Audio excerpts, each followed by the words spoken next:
Hey, welcome back, friends. It's me again, Sabit Christopher. Now, I received a question from one of my colleagues that how would I learn Excel today if I have to start all over again? So, this person needed a roadmap of learning Excel from beginning to advanced. Now, we're going to go step by step. I'm going to explain to you what you're meant to go through to make sure that you start as a basic and you end up with advanced.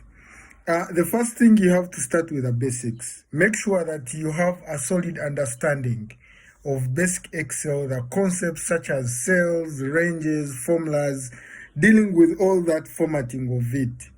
Then the second thing, you have to get familiar with functions.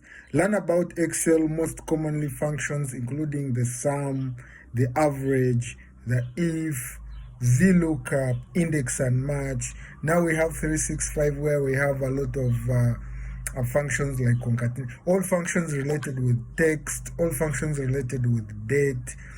Then when you're done with that and you have at least 50% of it, you can sit down and formulate a function. Now think about using pivot tables and expertising them. So pivot tables are powerful features in Excel. They help you to summarize data. It allows you to summarize a lot of data, analyze it, and present it in an interactive way. So learn pivot tables, learn the tricks how you can deal with them to interact, to make your data interactive, to make your dash. Actually, you can't make dashboards if you don't use pivot tables. It becomes rare. You do a lot.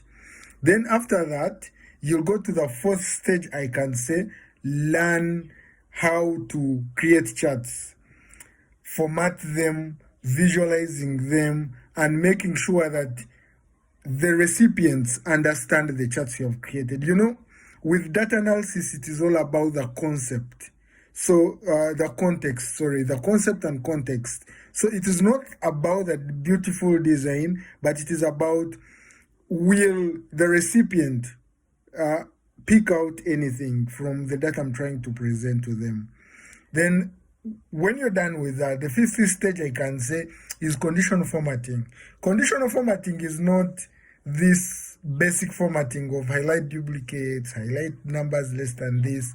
There is an extended conditional formatting where you use the regex functions. I will tag a video in the description. So this one allows you to apply conditional styles on cells based on the data they stand with or the data in those cells. And this is a great way to highlight data to make it more visually appealing. It is like if I presented to you data and I make sure that there is a conditional formatting of highlighting some numbers green and others red, you'll automatically know that green is doing well and red is doing the worst, or amber is intermediary.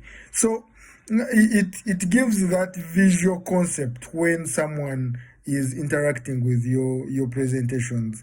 Then get comfortable with macros. I know macros are trying to seize out.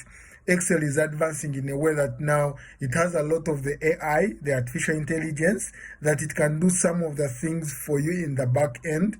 But get yourself at least comfortable with macros. So macros, it is a way of automating repetitive tasks we do in Excel.